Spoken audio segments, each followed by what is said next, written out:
थोरवे आपल्या सोबत आहेत, त्यांच्याशी आपण बातचीत करणार आहोत. महेंद्र थोरवे जी व्हिडिओ समोर आलेला आहे, अंबादास दानवे यांनी आणलेला आहे, कसं पाहता याकडे? कारण ज्या प्रकारे हा व्हिडिओ पाहतो त्यामध्ये महेंद्र थोरवे पाहायला मिळतात आणि आरोप तुम्ही सुनील तटकरे यांच्यावरती नाही नाही, अंबादास दानवेंनी जो व्हिडिओ व्हायरल केलेला आहे, अंबादास दानवे हे तुम्हाला माहिती आहे, हे औरंगाबादवरून इकडे सगळं ब्लॅकमेलिंग करण्याचं काम जागोजागी करत असतात.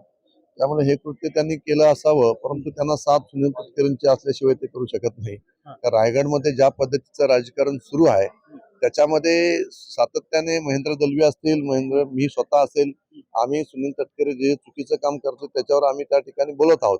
त्यामुळे आम्हाला महेंद्र दलवींना बदनाम करण्याचं जाणीवपूर्वक काम अंबादास दानवेंच्या खांद्यावर बंदूक ठेवून सुनील तटकरे तर करत नसतील ना, हे आपल्याला त्या ठिकाणी पाहावं लागेल. व्हिडिओ अंबादास दानवे यांनी शेअर केले असताना आरोप सुनील तटकरे यांच्यावरती का होता?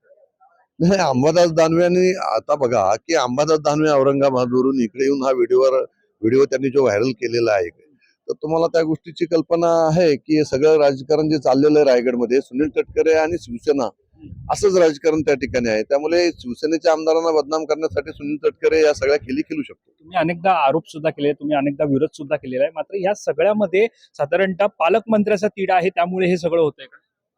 हा, पालकमंत्री संदर्भात तर आम्ही आग्रही आहोतच. त्यामुळे आम्ही सातत्याने ती मागणी करत आहोत. त्यामुळे कदाचित त्यांच्या मुलीला ते पालकमंत्री पद मिळत नसेल म्हणून त्या गोष्टीसाठी त्यांनी कदाचित हे कृत्य केलं असावं. जी सातत्याने शिवसेनेच्या आमदारांच्या पैशांच्या बॅगांचे व्हिडिओ का समोर येतात? नाही, असं काही नाही, ते सगळं खोटं आहे. संजय शिरसाट यांचा व्हिडिओ समोर आला, त्यानंतर आता निलेश राणे यांनी सुद्धा अनेक पैशांच्या बॅगा समोर काढल्या आणि आता महेंद्र दळवी निलेश राणे साहेबांनी जे काही केलं ते आपण सगळ्यांनी पाहिलेलं आहे. परंतु महेंद्र दलवींचा या विषयामध्ये काही संबंध त्या ठिकाणी नाही. लोकसभा विधानसभेच्या रणनीतीमध्ये निवडणुकीच्या दरम्यान तुम्ही म्हणत आहात की सुनील तटकरे यांच्यासाठी आम्ही लढलो, त्यांना निवडून आणलं, मात्र इथे युती त्यांनी केली नाही असं तुम्ही म्हणत आहात. युती त्यांनी केली नाही असं तुम्ही म्हणत आहात. युतीमध्ये त्यांनी शिवसेना ठाकरे गटासोबत ते गेले, मात्र असं का होतंय? नाही बघा, ते त्यांच्या पक्षाचा तो वैयक्तिक निर्णय आहे. त्यामुळे शिवसेनेला डॉमिनेट करण्यासाठी सुनील तटकरे कोणत्याही टोकाला जात असतात, कोणताही निर्णय त्या ठिकाणी घेत असतात. अलायन्सचा धर्म ते काय त्या ठिकाणी पाळत नसतात. वरिष्ठ नेत्यांकडे जाऊन मात्र त्या ठिकाणी अलायन्स आहे असा आव आणण्याचा प्रयत्न, खोटा आव आणण्याचा प्रयत्न सुनील तटकरे करत असतात. परंतु खाली मात्र ते वस्तुस्थिती वेगळी आहे. खाली मात्र ते चुकीच्या पद्धतीने बेफाम होऊन त्या ठिकाणी वागत आहेत.